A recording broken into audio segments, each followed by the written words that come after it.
Hello everybody, welcome to Storytime. My name is Shamala and I am a passionate storyteller. Today I have another interesting story of King Vikramaditya. Are you all ready to listen?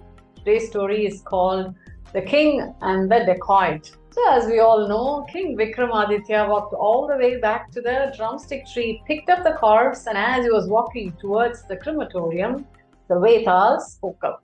He told Vikramaditya, I feel that you are working so hard for somebody, but not all kings are like you. Sometimes they take hasty decisions. Shall I tell you the story of one such king? Asked the Veta. King Vikramaditya just kept quiet because he knew what would happen if he uttered a word. The Vetal continued. He said that at the end of the story, I would ask you a riddle. If you know the answer, you have to say it. But if you say anything, I will fly back to my tree. But if you know the answer and kept mum, your head will burst into a million pieces, said the Vetal and started the story. The story was called The King and the Dacoit. Long ago, there was a beautiful kingdom ruled by a great king called Satya. Surrounding this huge kingdom was a dense forest. In this forest lived a gang of dacoits. Dacoits means thieves or robbers. There was a big gang of about 50 dacoits headed by the gang leader whose name was 𝐊𝐢𝐧𝐠. So the very job of these dacoits were to go into the villages and rob people of all their money. And when they go into the villages, they would cover their faces so nobody knows who they were. All the people in the surrounding villages knew that there was a gang of dacoits living close by and any time they could be attacked. 𝐊𝐧𝐧𝐠 and his dacoits lived in a big cave that was in the dense jungle, as I said earlier. 𝐊𝐧𝐧𝐠 also had a wife and a son. This wife was not very happy with the way 𝐊𝐴𝐧𝐿 was conducting himself. She would often persuade him to give up this job and do something else for a living. But 𝐊𝐴𝐧𝐿 would always tell her back, no, that's not possible. I have been a dacoit my entire life. I don't know anything else. So I can't give up this life that easily. Don't tell me that. Many times she persuaded and every time she failed. 𝐊𝐴𝐧𝐿 would play with his little son often and he developed a deep bonding and love for the little child. The gurgling noise that the child would make and all the other baby talks often excited him so much. One day as 𝐊𝐴𝐧𝐿 was sleeping, he had a strange dream where his wife and son fell into a deep gorge. Immediately he was startled and he woke up.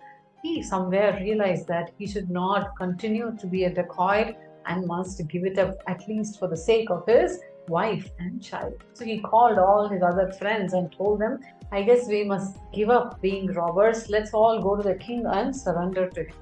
All the others did not like it at all. They told 𝐊𝐴𝐧𝐿, no, that's not a choice. We can't go and surrender. We would be given punishment. Maybe we can even be beheaded. Let's not do that. They all didn't agree to it. 𝐊𝐴𝐧𝐿 was half-hearted about his decision, but he went about doing his business.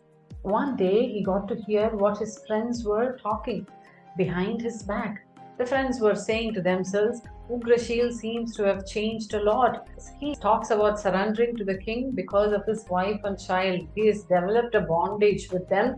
That is why he is saying so. Let us kill his wife and son. Then he will not talk like that, he said. That's all. 𝐊𝐴𝐧𝐿 was aghast. He thought that his family was in danger because of him. That night, when everybody was sleeping, he woke up his wife and child, got on top of a horse. They rode out of the jungle and into the city. He put his wife and child in a safe place and he went into the palace. It was midnight. It was guarded by lots of gatekeepers, but some of them were dozing off. And 𝐊𝐴𝐧𝐿, he had his own means of squirming his way through any place, right? So he went into the palace and into the bedchamber of the king. The king was sleeping. 𝐊𝐴𝐧𝐿 came through the window, but by mistake he tripped on a flower vase that was kept there. The noise startled the king and he woke up. Who are you? He screamed. When the guards rushed into the bedchamber, they caught 𝐊𝐴𝐧𝐿. The king asked him, who are you? Why did you come through the window? 𝐊𝐴𝐧𝐿 said, I have come here to surrender to you, my lord. I am a dacoit, he said. Then the king was even more surprised. Why did you come in the middle of the night, that too through the window, to surrender? He asked. 𝐊𝐲𝐳 said, I belong to a gang of dacoits and we have been living in the forest. And he told the king his entire story and also why he wanted to surrender. The king was interested. He asked him about his wife and child. 𝐊𝐲𝐳 said he has left them somewhere close by in safety and he has come there. The king immediately said, don't you worry, I will give you a reward of 1,000 gold coins. Take it, go out of our kingdom, go to the neighboring kingdom where you start a business and live there. Even the guards were surprised hearing what the king said. At this point, Vetal stopped the story and asked King Vikramaditya, why do you think the king acted strangely? Is it not weird for a king not to punish a dacoit? Also, the dacoit has said that there is a gang already in the cave inside the forest. Shouldn't the king punish him in the first place, or at least keep him in the palace so he is under his eye, so there are no more crimes committed? On the other hand, the king gave him a reward and sent him away. How is this even fair? Asked the Vetal. Now King Vikramaditya knew that if he uttered a word, Vetal would fly back. But if he knew the answer and kept quiet, his head would burst into a million pieces, is it not? So Vikramaditya answered thus. He said that King Satya acted in the perfect way. The very reason for punishing a criminal is for him to realize his mistake and mend his ways. In this case, 𝐊𝐲𝐳 has already realized his mistake. That is why he has changed his means. So there is no need to punish such a person because he has already realized his mistake. All the same, the king wanted to challenge him by giving him some reward and making sure that he is honest throughout his life. If he had sent him empty-handed, maybe he could have got into other means of robbery because he did not know anything else to do. But right now he has some money in hand with which he can do some business and make a living. So what the king has done is perfect, said Vikramaditya. Vetal said, I am so impressed with your answer, King Vikramaditya, and every time you have the knack of answering the right manner for all my riddles. I am indeed impressed, but you have broken your silence. Now I will fly back to the tree. Whoosh! Vetal flew back all the way to the drumstick tree. Do we have another story to listen to?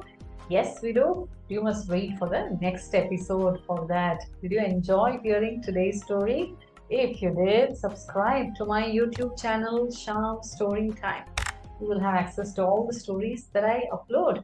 Every week, you get to hear 2 stories, one in English and another in Tamil. Watch, listen and enjoy all the stories. My name is Shyamala and I am a passionate storyteller. I will meet you in the next story. Bye-bye.